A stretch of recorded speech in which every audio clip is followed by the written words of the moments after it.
Hi, it's Ellie. You found the Hidden Grove, and today I'm going to be doing a VR to Sylvie at Tarot Magpie with the tag Taromance Tropes. So this tag is based off of romance tropes that you see in books, movies, media, and we're picking tarot decks that fit with these tropes. I think it's a really, really cool tag, and Sylvie is a very creative person, so I'm excited to be participating.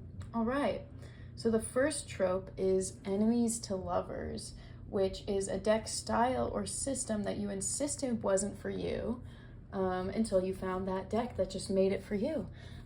So I chose the Corrupted Tarot for this because the style that I always thought wouldn't work for me was a deck that was collaborative between, you know, a bunch of artists. This deck, most of the cards are by different artists. I think there's a couple, like one or two, where an artist did two cards, like one major and one minor. And usually with decks like this, I've always avoided them.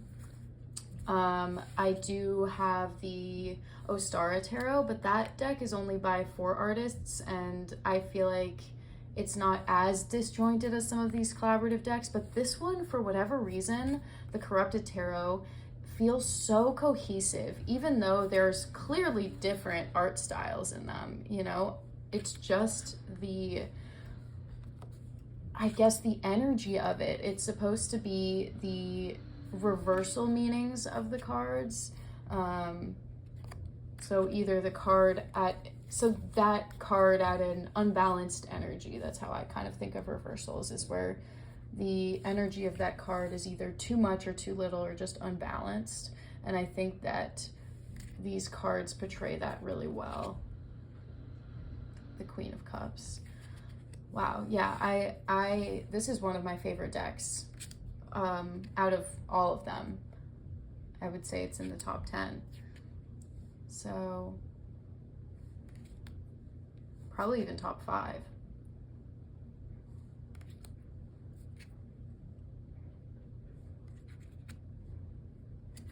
So yeah, I never thought I would love a collaborative deck this much, but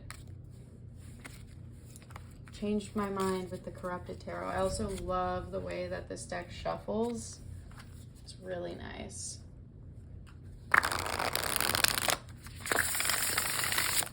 Yeah, that's good. It has that like swishy card stock. It's a really good deck.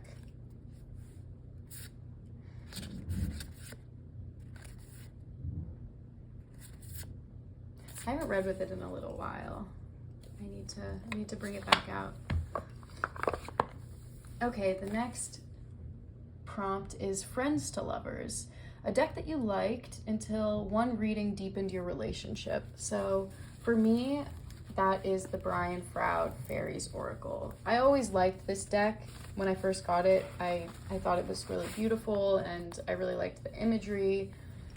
But then I started reading with it, and there was one particular reading where I felt like this was the first deck where I was able to read truly intuitively. And I've had it for probably 4 years now, and I feel like when I first started reading tarot, I was really reliant on like my memorized meanings of tarot cards, and with oracle decks I would always use their guidebooks. But this deck, I was the first truly intuitive experience I had with a deck, and that changed everything for me. With all of my decks in the future, I began to know what to look for when I was picking out decks to use that could give me that intuitive messaging. So I love this deck for that reason, and I think that the fairies in here just, they speak to me. And I haven't filled this in yet, but there's a whole guidebook prompt about filling in this card. I also love the guidebook of this deck, but I don't use it that often because I just feel like these fae are speaking to me, and I Love this deck for that reason.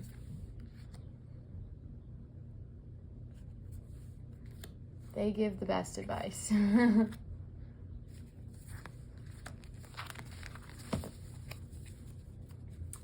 So that's the Brineproud Fairies Oracle.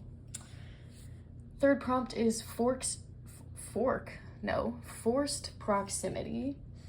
A deck you made yourself work with or traveled with, and the proximity got you close. So I guess the prompt is a deck that in a moment of time, it was the only one you had access to or gave yourself access to, which deepened your connection. And for me, that's the Barbara Walker Tarot. This is always the tarot that I take traveling with me. And the first time I got it, I took it traveling on a trip I went with friends. And I used this deck to give a lot of my friends readings. And that's when I just realized how intense it was. This deck has some hard-hitting messages. I just feel like, for whatever reason, it gets straight to the point of what you're feeling and thinking. It is intense and clear and pagan and I really love the colors in it. It's just a super cool deck.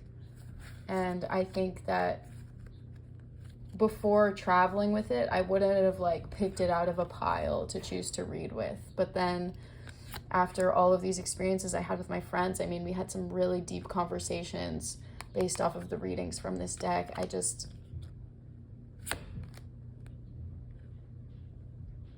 saw that it was really special.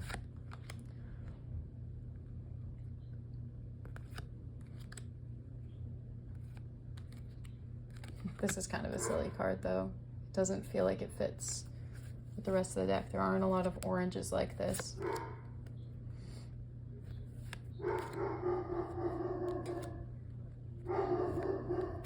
Sorry, there's barking outside. Just had to pause for barking. Oh, it's back. Okay, well.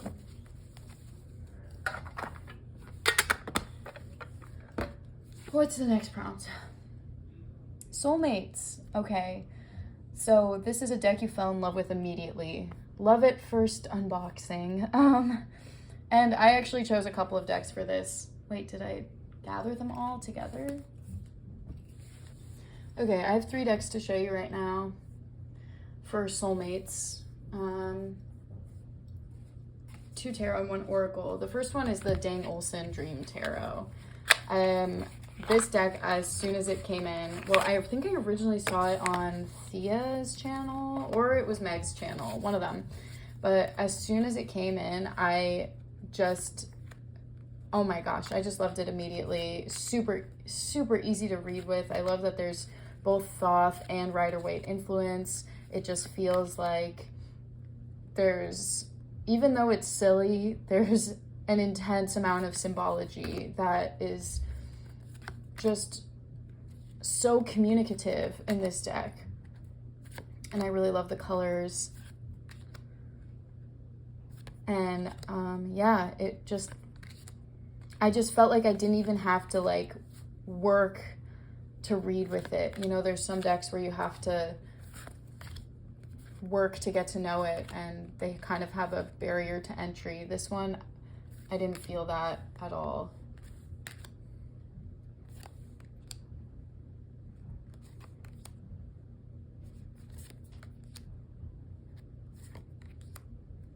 So yes, this is my first Soulmate deck, Dang Olsen Dream.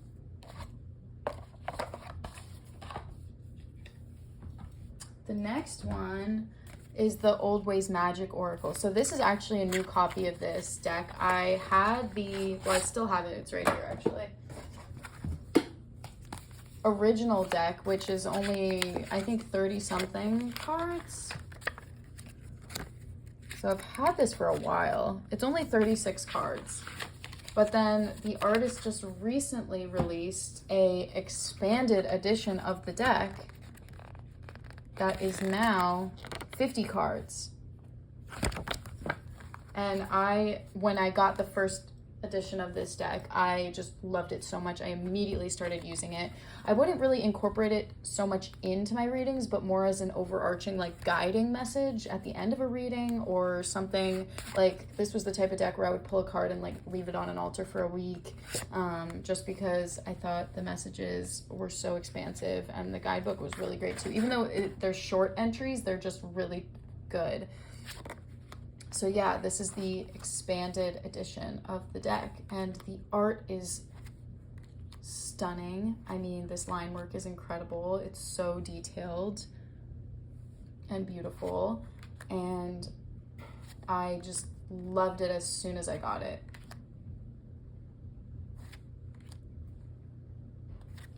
There's a lot of like God, goddess, spirit energy connected to this deck.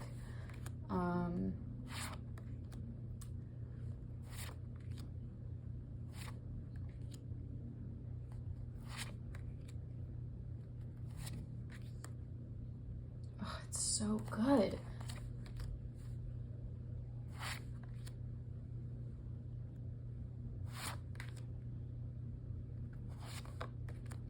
Yeah, so that's the Old Ways Magic Oracle. And I don't know now, I don't know now that I have the expanded edition, this edition of 36, all the cards are in the new edition. I don't know what I'm going to do with this one. I mean, I'm going to keep it for now just because I love it so much, but I really don't need to. So I'll probably gift it to a friend. Okay, yes, Circe Tarot. This is the third Love at First Unboxing Soulmate deck. I'm really cheating with this tag, but I love this deck just as an RWS clone.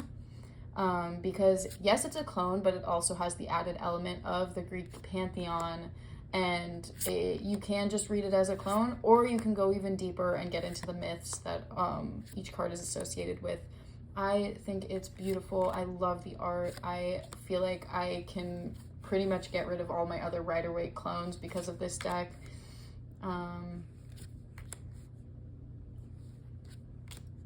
It was just, yeah, as soon as I got it, I was in love.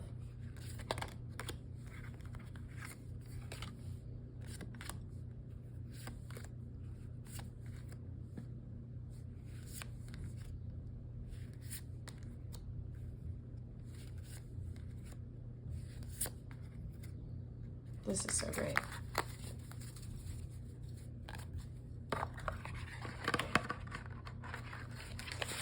All right, so those are my 3 Soulmate decks.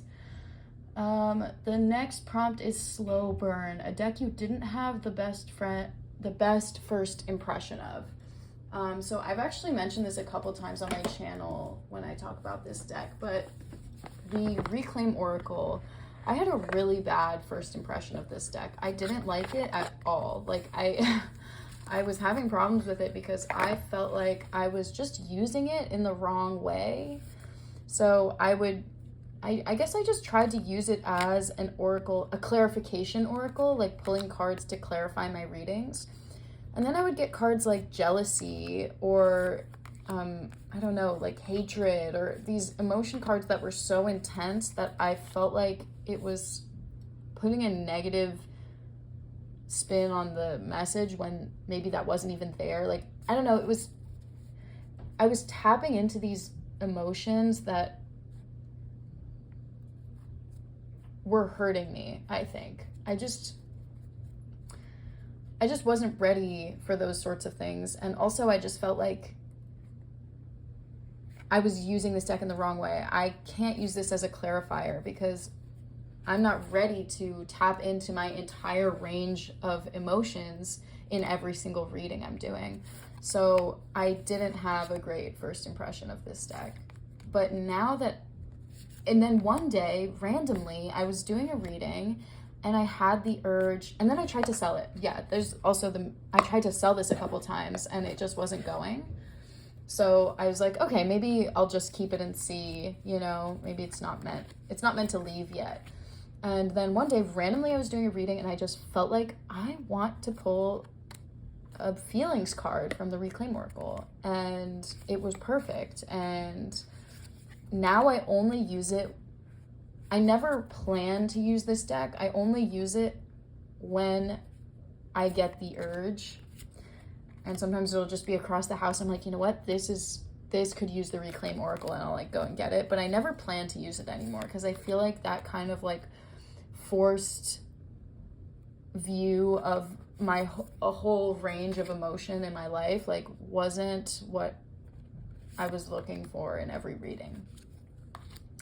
So I found my way with this deck, and I'm glad that I did.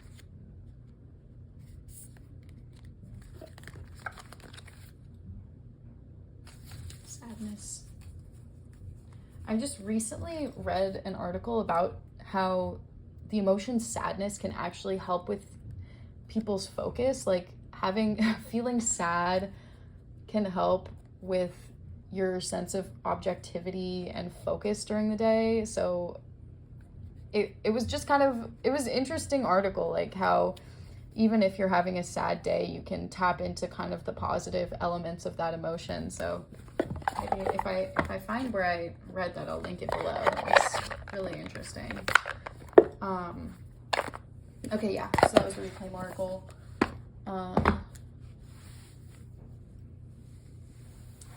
Number 6, the 6th prompt is opposites attract.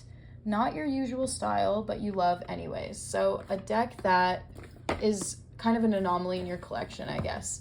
And for me, that is the White Lotus Elemental Tarot. I got this deck in, I think, 2021. Actually, me and my fiance bought it together. It's his favorite deck in my collection. And the reason why I feel like this, I mean, it's an Avatar themed deck. And this is my only fandom deck in my collection.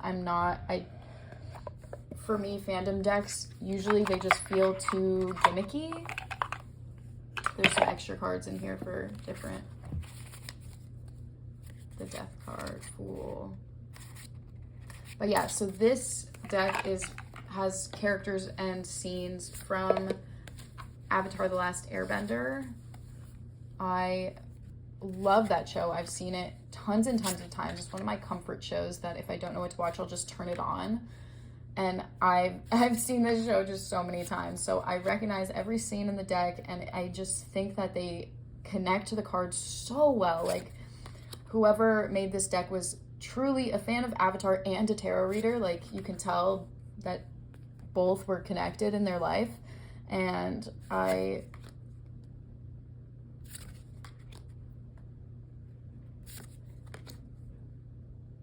love it so much. I also like that there's no, like, the faces don't have features. At first it kind of creeped me out, but now I enjoy it because I feel like I can read the deck as the energy of the scene rather than relying on like emotive features or like, you know, yeah, I don't know what I'm trying to say, but I appreciate it now. But oh, this is so good. The yin yang balance. These are the moon spirit.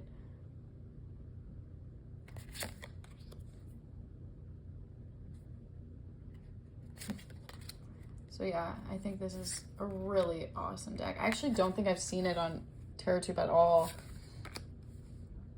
But yeah, my one fandom deck is the White Lotus Elemental.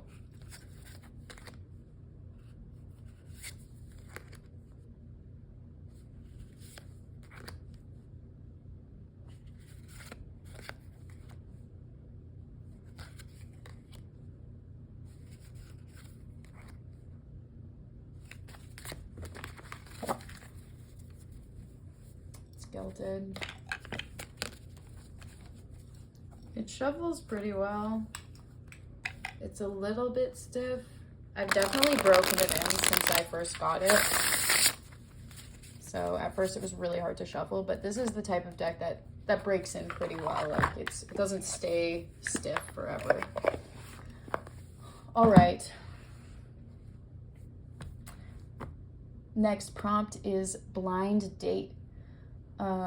There's a couple different ways you can do this prompt. It's either an impulse buy, a gift, or a deck that you didn't know much about before you got it. So I chose a deck that was a gift to me that I had seen on the Tarot Sphere, Tarot Tube internet, but I just never thought it would be for me. And then I was gifted the deck and I absolutely loved it. It's the Cosmic Tarot.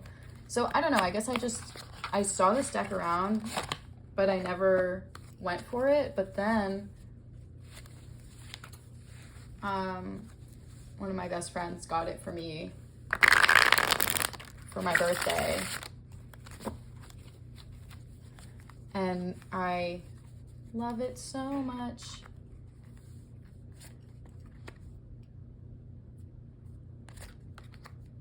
I really love the colors in this deck.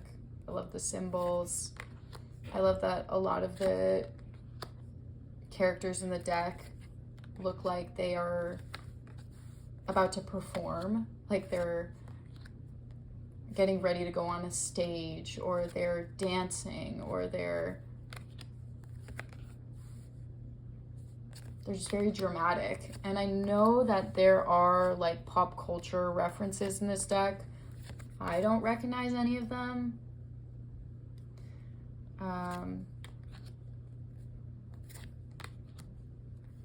Just because I'm pretty disconnected from pop culture. I don't really have social media, and I don't watch a lot of movies.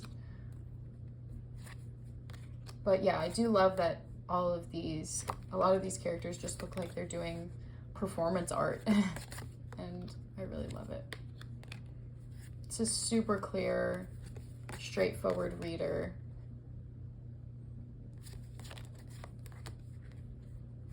And this is one of the few decks in my collection that I shuffle reversals into.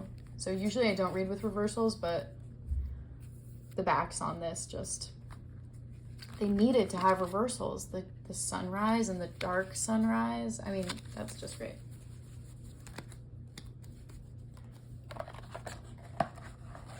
Okay. Prompt number 8, second chance, a deck you plan to get rid of or ended up repurchasing. So for me, that was the Tarot of the Witch's Garden. I actually did get rid of this and then repurchase it. I just recently did on my channel a comparison between this deck and 2 other decks. So it's in order. But just shuffle it.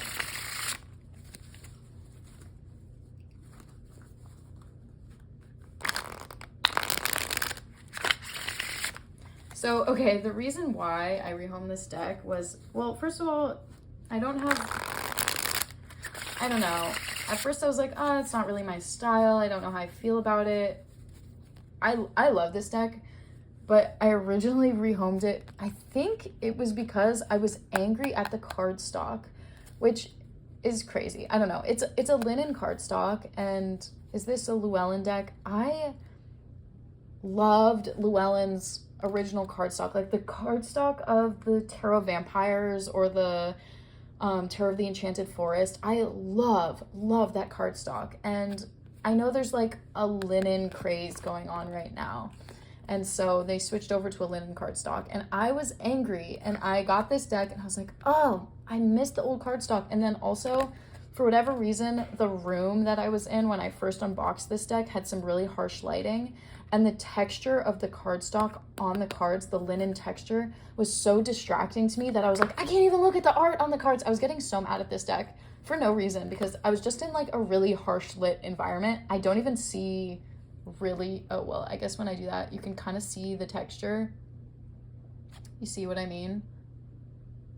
It doesn't bother me now because I'm in the normal lighting, but that's all I could see in that moment, and I was pissed off. I was like, why did you do this? You just went ahead and ruined a good thing with your old cardstock, and now I can't even see the goddamn image, but actually it's fine. And I really love the guidebook of this deck. I love the images in this deck. I think that they tell their stories really well. And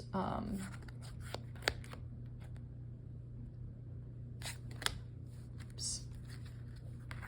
I realize that I'm not probably...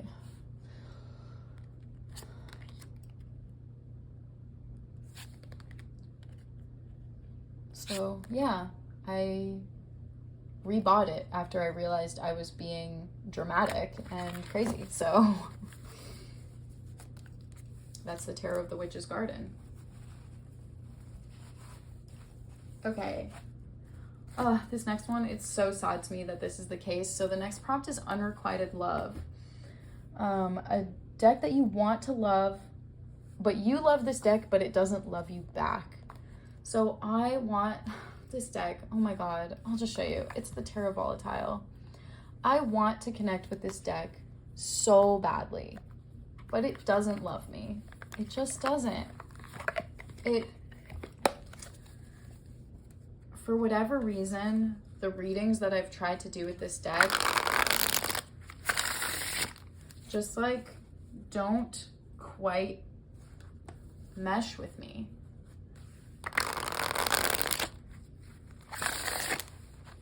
I mean, objectively, the imagery is great. It's recognizable as what it is. But I don't know, maybe this deck feels... There's just something about it that hasn't been working for me. And it makes me so sad because it's so beautiful and I love the cards and I really love looking at this deck and flipping through it, but the readings just have not worked for me. Oh my goodness, saying that makes me so sad. Like I want this deck to work for me so badly. It truly is that unrequited love. Like, I love you, please work for me, please love me back. But it hasn't so far. I'm gonna keep trying just because I am determined to make this deck like me. Maybe I just have to be in a very specific mood for it. I do feel like it's a very serious deck.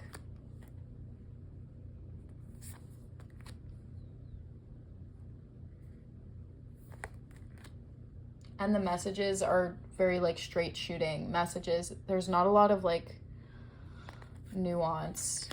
It's just right in your face. Here's what this card means. Like, it's not an exploratory deck from what I've seen, but I don't know, because maybe I'm just not getting it yet.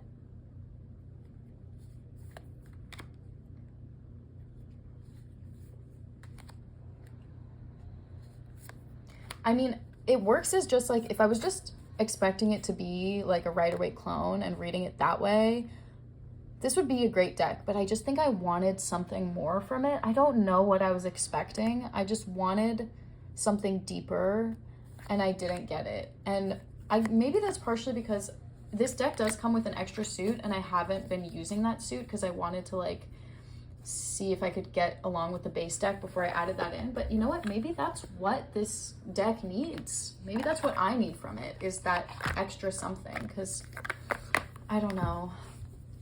Oh, sad. I just want to work. Okay. Last prompt, but I have a couple things to show you. So last prompt is Love Triangle. There's two options for this prompt. It is two decks that are in competition with each other. And then Sylvie's other option was two decks that work really well reading together. So I chose two sets of decks. Both sets are in competition with each other right now, and I just needed to talk about them. One of them is also kind of like sad for me. I'll leave it to last, but the first two decks that are in competition with each other in my collection right now are the Squid Cake Marseille and the Tarot Siren. I don't know. This Tarot Siren was one of my first Marseille decks. And it's just, you know, the cards are set up like a traditional Marseille, but then you have mermaids, mermaid creatures and sea creatures, and it's whimsical and underwater. And I love the pips. I think they're drawn really beautifully, and I like the coloring of this deck, and it's good. But now I have the Squid Cake Tarot, which is also like, it's a cute, like quirky Marseille that has kind of this wanderer or traveler, desert person theme. Like, I feel like these are people I would meet in like Joshua Tree or Slab City.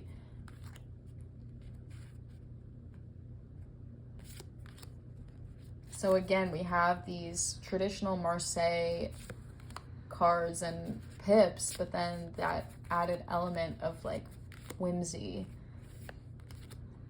These guys are kind of like a bit too unserious for me. Like, I don't know, sometimes I just feel like they're trolling me, and I don't like that feeling when I'm reading tarot, so I prefer the pips in this deck. I don't feel like Tarot Siren is trolling me. I don't. I just think it's whimsical. But these, look, they're the same size. They both are kind of that like quirky Marseille. Here, let me, so that we're not seeing the same cards.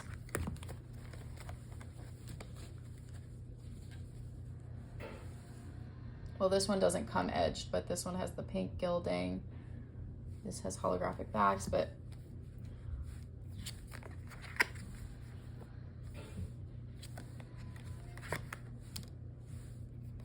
I don't know, are they competing? I mean, yeah, they're the same size. They have that like quirky element to them.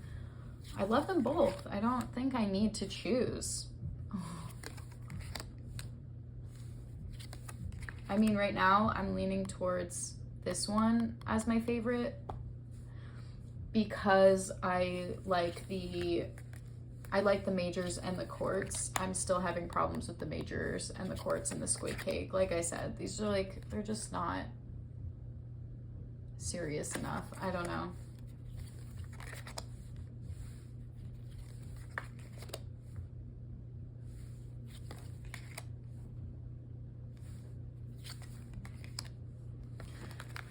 So they are in competition. Okay, the next two decks, they're in competition. And the reason this is sad for me is because it's, when I picked these out, it kind of led me to a realization. So the Aquamarine and the Telesma. The Aquamarine has for a long time been one of my favorite collage decks. But in the past year, not year, I guess since last December or November, in the last 6 or 7 months, this deck has just been too overwhelming for me. I feel like I had a really amazing experience with it when I first got it, and I was really connected with the energy of the cards, but now I can't use it. I think that my brain just doesn't work this way anymore. And I mean, it's just not working for me anymore, which is so sad because I absolutely loved this deck so much. I mean, I still love it. I think it's beautiful, and I think it took a lot of skill to make a deck like this, and it's so personal to the creator. And I think that her experiences are enmeshed in this deck. But it's been really hard for me to read with this now. Maybe I just need to keep it in a box somewhere until I'm ready again. But what I'm honestly feeling is that I just had my time with it, and it's not for me anymore. And the reason I have the Telesma up against it is because I feel like the reason I liked the Aquamarine is because I felt like I didn't have to look at every little thing in the card, because the card gave an overall vibe or energy or message. Like each card, the individual pieces, components of it aren't as important as like the energy that it gives off and the feeling that you get from it. Yeah, I couldn't use this in a spread anymore. I can only do one card at a time. And I feel like the Telesma has that same kind of like fully energetic experience. Like each card has a feeling to it. You don't need to look at every single element to feel that feeling. And this has been way less overwhelming to me to read with than the Aquamarine.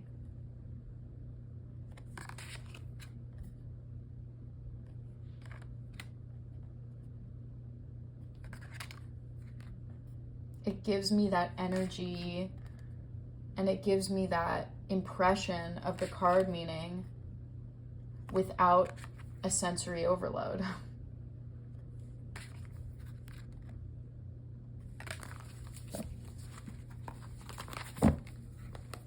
So yeah, these